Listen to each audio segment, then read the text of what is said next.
যার গান হইনা আমি নিজেই 150 টাকা দিছিলাম শাহালি মাজারে।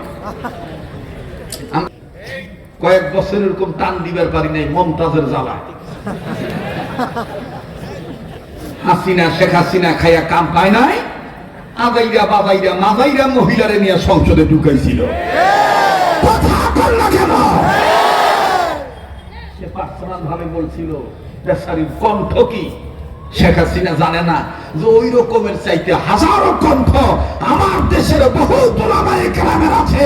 কথা বলেন ঠিক কিনা? তুমি বাদামটা খাওয়া বন্ধ করো না, তোমার খাওয়া দেখে আমার লোভ লাগতেছে।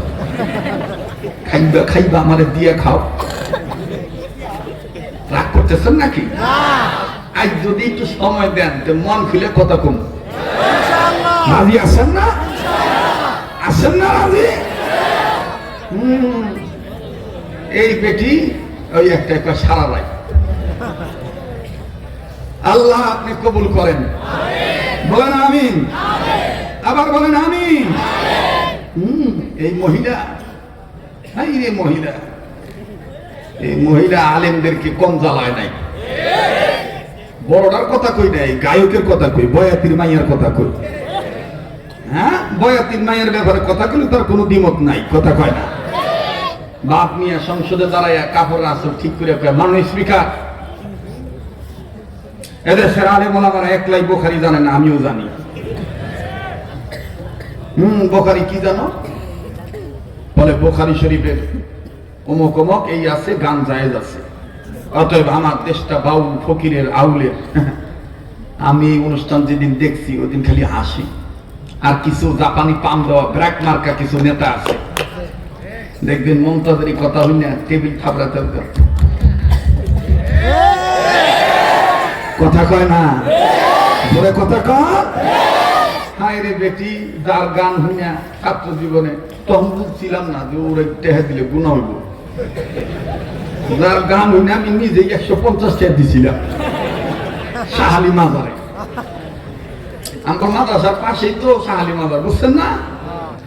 150 টাকা দিছিলাম। এখন যে আফসোস করবার নইছি, যদি দেওয়া হইতো তাহলে কইতাম বয়াতির নাই আমার টেহা ফিরত দেওয়া।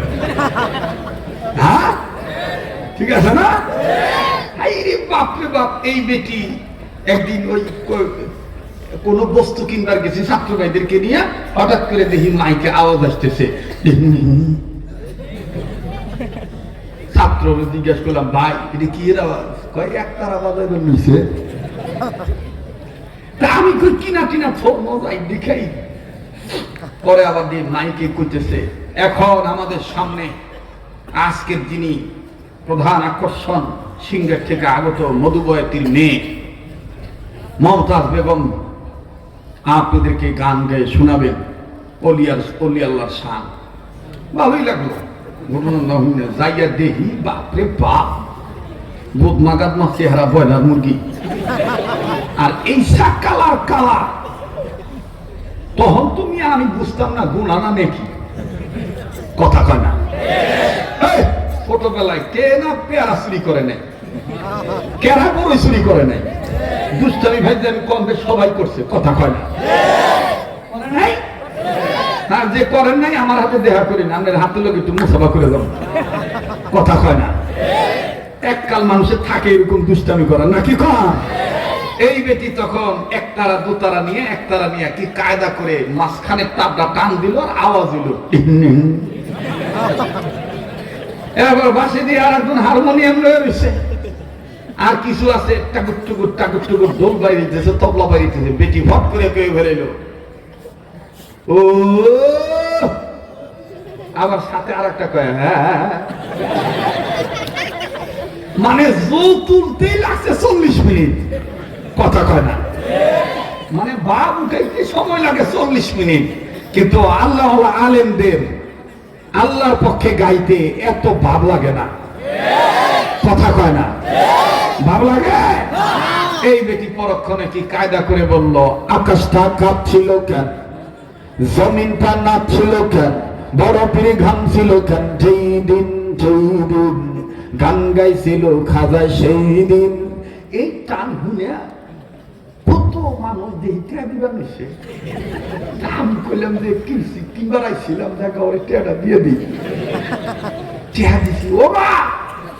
কয়েক বছর পরে দেখি মাননীয় সংসদ সদস্য। বাবারে বাবা, বিশ্বাস করা মুসলমান, যে মুসল্লির ইমাম হবে মহিলা, সে মুসল্লির নামাজ বরবাদ হয়ে যাবে। কথা বলেন ঠিক কিনা? ইমাম হবে পুরুষ। ইমাম হবে কি? পুরুষ।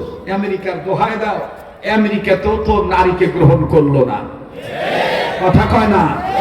তো বাংলাদেশ নিয়ে এত মাথা গামান কেন, এত মাথা ব্যথা কেন?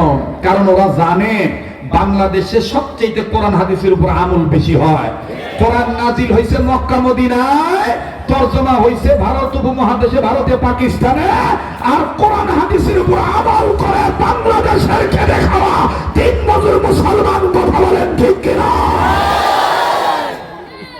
এই জন্য বাঙালিদেরকে ধোঁকা দিয়া বোকা বানিয়ে বারবার আমার বন্ধুগণ একের পর এক ধোঁকা দিতে চায়। আমরা ধোঁকায় পড়তে রাজি।